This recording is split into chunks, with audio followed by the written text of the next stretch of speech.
A quotation attributed to St. Oscar Romero is a good point of departure for reflection on today's readings. He said, "There are many things that can only be seen through the eyes that have cried." I can imagine tears in Solomon's voice in the first reading as he asks God for an understanding heart. Perhaps tears of fearfulness about his sense of inadequacy in his job as a young king succeeding his great father David. Perhaps he was growing toward the moment when he asked God for wisdom and an understanding heart. Maybe he had already recognized his failings. And we know from the Bible that even as wise as Solomon became and how important he was in God's plan for his people, he didn't always follow that wisdom and sometimes committed great sins. While he was not even close to perfect, he approached God through tears and asked for the wisdom to be better. Doing something like that often takes great courage and honesty of heart. It is not easy. Is that something you've experienced? Is God inviting you to embrace holy wisdom more in your own life? I can also imagine tears in the psalm as the young psalmist strives to learn how to live in a way that is upright, just, and true.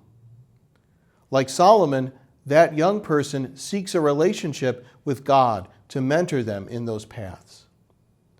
Perhaps you are calling to mind a young person in your life who's seeking direction and wisdom and wants to do good for the world. Do you see a way that you could reach out to them and accompany them on that spiritual journey? Do you have holy wisdom that you could share with them? Perhaps, too, there were tears in the gospel passage of Jesus responding to the needs of his disciples for rest and of the crowds for spiritual nourishment. Maybe Jesus saw his disciples were tired or exhausted from the work they had been doing announcing God's reign. A lot of travel, a lot of activity, and probably some rejection too. Jesus invites them into a place of quiet to be refreshed and renewed, to reconnect with holy wisdom.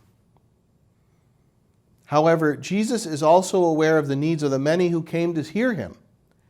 Perhaps there were tears in their eyes, also from a long journey in search of wisdom. Maybe there were tears in Jesus' own eyes as the gospel recognizes his compassion for them.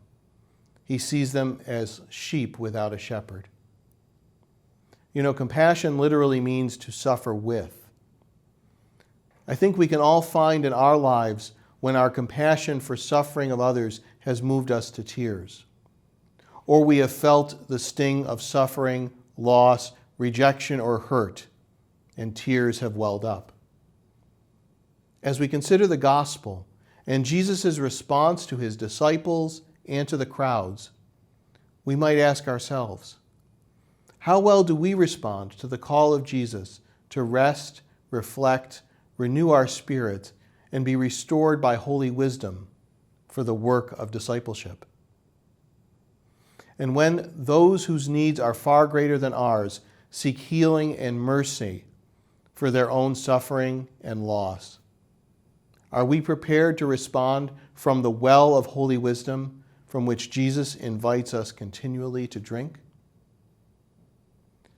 Bringing these questions into our hearts and prayer invite us to consider our own tears, those of others, and the desire of God's holy wisdom to grant us a full and understanding heart for all of God's people. God give you peace.